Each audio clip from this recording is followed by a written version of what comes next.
kama wanaofanya mikutano ya hadhara ya kisiasa ni vyama vya siasa, tunao sheria sisi ya vyama vya siasa sura 258, na tunaye msajili wa vyama vya siasa, ana mamlaka kukifuta chama chochote kinachokwenda nje ya sheria.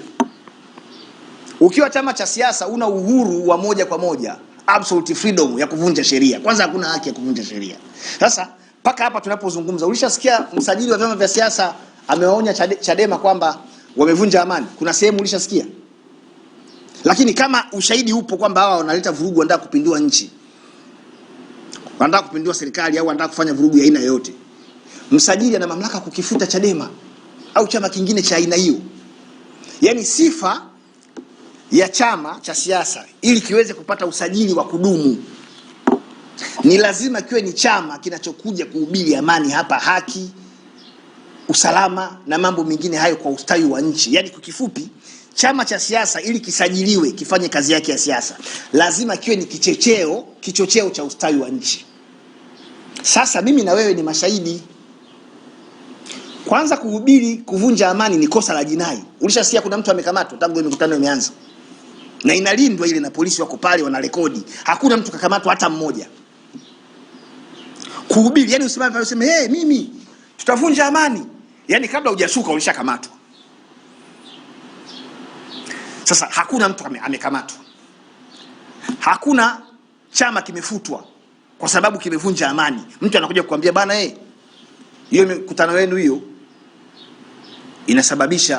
inahubiri chuki, itavunja amani.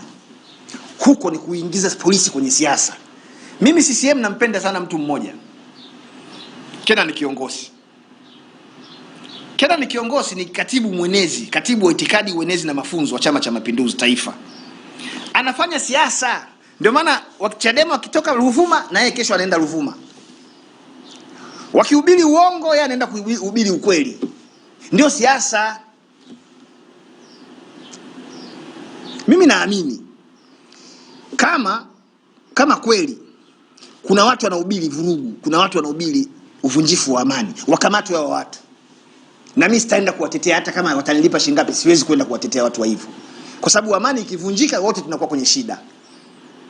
Lakini ili jambo lisichukuliwe kiujumla tu, liingizwe aliyekuwemo asiyekuwemo wote wanaingizwa kwenye kapu moja. Hiyo haikubaliki, sio sawa. Ni kutokuwatendea watu haki. Watu wa usalama wamefundishwa kazi yao, wanaifanya vizuri kwa weledi na wameifanya kwa miaka yote, ndio maana nchi iko hapa ilipo. Wao wafanye kazi yao tu huko.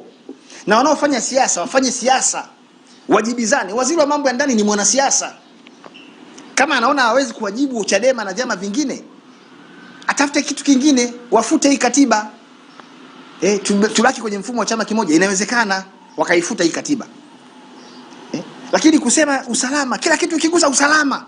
Ukitafaa unaambia nchi usalama, amani na utulivu. Sasa nakao najiuliza, hii amani ni lini? Nimeshaeleza kwa kirefu sana hapo mwanzoni kwamba usalama maana yake nini kwa mujibu wa hii katiba.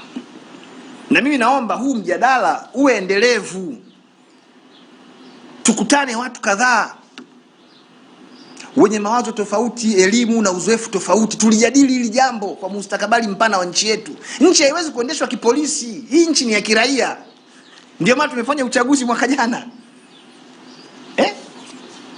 Alafu tunasema hatuwezi kuingiliwa kidemokrasia, sisi ni nchi ambayo tunajua demokrasia. Sasa si watu wafanye siasa, waruhusiwe wafanye mikutano yao. Kiongozi ameomba mdahalo na Lema, kaomba mdahalo na Sugu, ameomba mdahalo na Heche. Hiyo ndio siasa sasa, wapewe mdahalo pale. Lakini mdahalo kama haupo, kwa sababu mdahalo na wenyewe kuandaa ni gharama, kila mtu afanye siasa zake huko mtaani kama sheria inavyoruhusu. Wakipita Mwanza na wewe kesho nenda Shinyanga, kaeleze. Wakiongea uongo ongea ukweli. Wakihubiri chuki wahubiri amani, ili watu wakufuate wewe unayehubiri amani. Kwa sababu hamna Mtanzania mjinga ataenda kujiunga na chama kinachohubiri vurugu. Watanzania sio wajinga kiasi hicho. Yaani wewe unaona nyomi ile ya Chadema ile. Nyomi inajaa kabisa wanasema. Mle kuna wasomi, kuna watu wenye akili zao timamu, kuna watu wazima, kuna wazee, kuna watu wana busara. Yaani waende wakasikilize mambo ya kipumbavu. Yaani wangesikiliza mkutano mmoja tu wakagundua kuna vurugu huko, hamna mtu angeenda pale. Hakuna mtu angeenda pale kusikiliza ile. Lakini wameenda Ruvuma nyomi, wameenda Kigoma nyomi, wameenda Ruvuma nyomi, wameenda Lindi watu wamejaa. Alafu ndio anakuambia wanahubiri chuki, wakamateni, wafungulieni mashtaka. Si nchi inaendeshwa kwa mujibu wa utawala wa sheria? Nchi inaendeshwa kidemokrasia. Nisome ibara ya 3, labda pengine watu hawajui ibara ya 3 hapa. Ibara ya 3. Jamhuri ya Muungano ni nchi ya kidemokrasia na ya kijamaa isiyokuwa na dini yenye kufuata mfumo wa vyama vingi vya siasa. Katiba ndio inasema hivyo. Ni nchi ya kidemokrasia, sio nchi ya kipolisi. Polisi ni walinzi tu, waende wakalinde huko watu. Na wamepewa mbinu zote. Juzi hapa, nashukuru, kwa mara ya kwanza katika historia ya Tanzania, serikali ilipitisha bajeti kubwa sana ya Wizara ya Mambo ya Ndani. Imeliwezesha jeshi kivifaa, kimasilahi, polisi wanalipwa vizuri saizi, wana magari mazuri, wana vitendea kazi vya kisasa, ambapo lengo ni kuwawezesha sasa wagundue hao wapumbavu wanaoleta uvunjifu wa amani hapa nchini kwetu ni kina nani. Hii kauli ya kwamba hapa usalama haupo ikiendelea kuhubiriwa hivi kwa maslahi ya muda mfupi ya kisiasa, yatatuathiri kiuchumi. Hakuna mwekezaji anakuja kwenye nchi ambayo usalama haupo, na mamlaka ndio zinasema hivyo tena ndani ya bunge kwamba hamna usalama. Hakuna mtalii anakuja hapa katika nchi ambayo hakuna. Ushakuona mtalii anaenda kutalii Kongo? Ushakuona kuna mtalii yote kafunga safari katoka Ulaya anaenda Kongo kutalii vita? Hakuna mtalii wa hivyo. Lakini tunajivunia hapa kwamba utalii ni moja kati ya vyanzo vya mapato katika pato la taifa, kwa sababu watu wanakuja kuangalia vivutio vilivyopo na kwa sababu wamehakikishiwa usalama. Mimi naisi sana serikali na kisi Chama cha Mapinduzi wafanye siasa. Kufikia hapo tumehitimisha mazungumzo yetu, na asante sana kwa kutoa.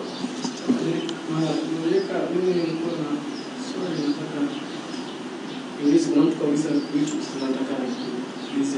Nasema mwambie asome ibara 20 na bado 2 fungu kidogo C na ibara ya 30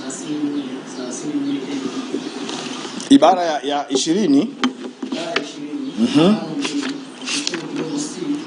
ibara ya 20 mabado 2C.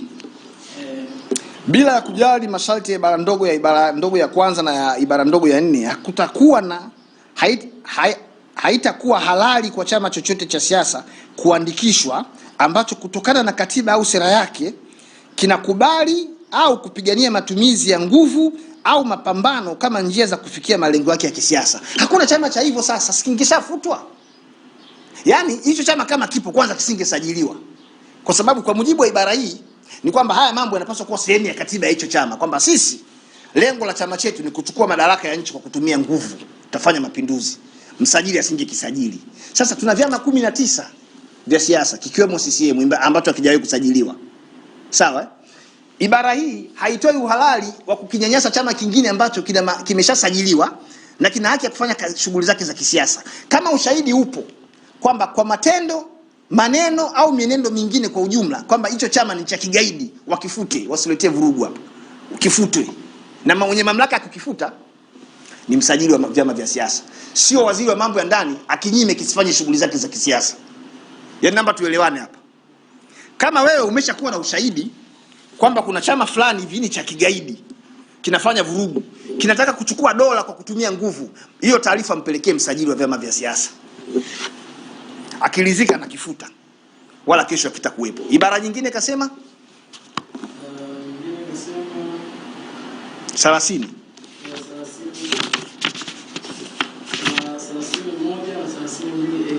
31. Haki na uhuru wa binadamu ambavyo misingi yake imeorodheshwa katika katiba hii havitatumiwa na mtu mmoja kwa maana ambayo itasababisha kuingiliwa kati au kukatizwa kwa haki na uhuru wa watu wengine au maslahi ya umma. Sasa si iko wazi kabisa. Hao ni watu wengi wanataka maandamano, wanataka mikutano ya hadhara kwa maslahi yao ambao ni haki yao. Ingekuwa ni mtu mmoja anataka kuziba njia watu wengine wasipite kwa maslahi yake, hii ibara ndio ingetumika hapa. Naomba nirudie kusoma. Haki na uhuru wa binadamu ambavyo misingi yake imeorodheshwa katika katiba hii havitatumiwa na mtu mmoja kwa maana ambayo itasababisha kuingiliwa kati au kukatizwa kwa haki na uhuru wa watu wengine au maslahi ya umma. Wanaotaka maandamano ni umma.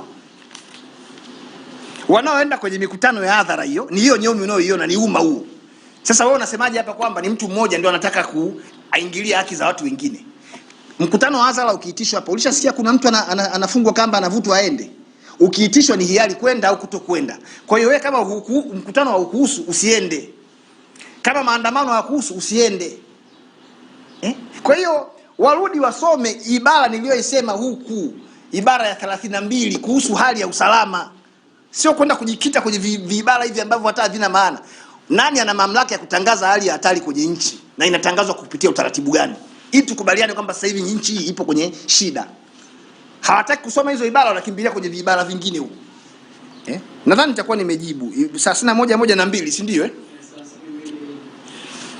Ifahamike kwamba masharti yaliyomo katika sehemu hii ya katiba hii yanayofafanua misingi ya haki, uhuru na wajibu wa binadamu hayaharamishi sheria yoyote iliyotungwa wala kuzuia sheria yoyote kutungwa au jambo lolote halali kufanywa kwa mujibu wa sheria hiyo kwa ajili ya si ndio kasema? Kuhakikisha kwamba haki na uhuru wa watu wengine au maslahi ya umma haviathiriwi na matumizi mabaya ya uhuru na haki za watu binafsi. Sasa hiki kiko wazi. Hii ibara iko wazi kwamba mambo yote yatakayofanywa na serikali kwa mujibu wa sheria, lakini kwa malengo ya kuingilia na kuzuia haki za watu wengine ili kuokoa haki za watu wengine, itakuwa ni halali. Sasa swali, Katambi anapokataza mikutano ya hadhara anatumia sheria gani sasa?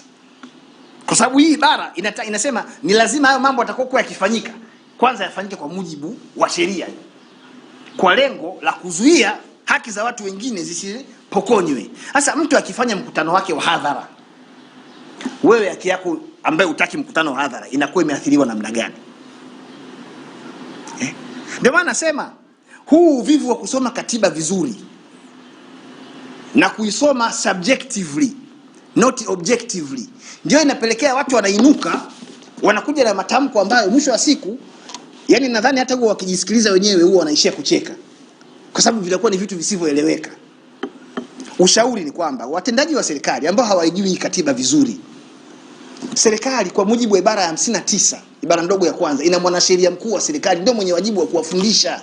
Awafundishe, waende wakamuombe ushauri kabla hawajatoka kwamba mheshimiwa mwanasheria mkuu wa serikali, kuna jambo hili tunataka tulifanye, taathira ya jambo hili tukilifanya kisheria ikoje? Atawaambia, wakishakubaliana ndio wanakuja kutekeleza. Lakini huwezi kwenda kutumia ibara ya 30 ibara ndogo ya pili kukataza watu wasifanye mikutano yao ya kisiasa. Huwezi kufanya hivyo. Na kama inaonekana siasa imekuwa ni shida, futeni hii ibara ya 3. Ibara ya 3 haizungumzi hao mambo hayo. Ibara ya 3 ibara ndogo ya kwanza. Jamhuri ya Muungano ni nchi ya kidemokrasia na kijamaa isiyokuwa na dini yenye kufuata mfumo wa vyama vingi vya siasa. Kwa hiyo vyama vingi vya siasa vipo bila kujali haya mnaosema huku sijui kuna vurugu siku na nini. Vurugu, watu wakamatwe, wanaofanya vurugu wakawekwa sehemu inayostahili, maisha mengine yaendelee, wanaofanya siasa wafanye siasa, wanaofanya biashara wafanye biashara. Lakini kuja kutuambia tunaona ni siasa za kikandamizaji zinazovunja katiba kwa sababu haziruhusu demokrasia. Alafu mtu anakuambia Tanzania ni baba wa demokrasia. Demokrasia gani ambayo kuna nchi iko kwenye mfumo wa vyama vingi ilifungiwa kufanya shughuli za kisiasa kwa miaka 5? Yaani vyama vya siasa tofauti na kile kilichoko madarakani havikuruhusiwa kufanya siasa kwa miaka 5, alafu mtu anakuambia hiyo ni demokrasia. Kwa hiyo waende wakaisome. Wakitaka ligi, huyo aliyokuandikia hiyo message, akitaka ligi ya katiba hii, tuweke pale uwanja wa Taifa tu pale. Tukae pale uwanja wa Taifa, watu waje, yeye akae huku na katiba yake na mimi nikae huku, wawepo moderators wazuri tu kama kina Profesa Shivji wakae pale, alafu tuone nani anayejua hii katiba vizuri. Asante.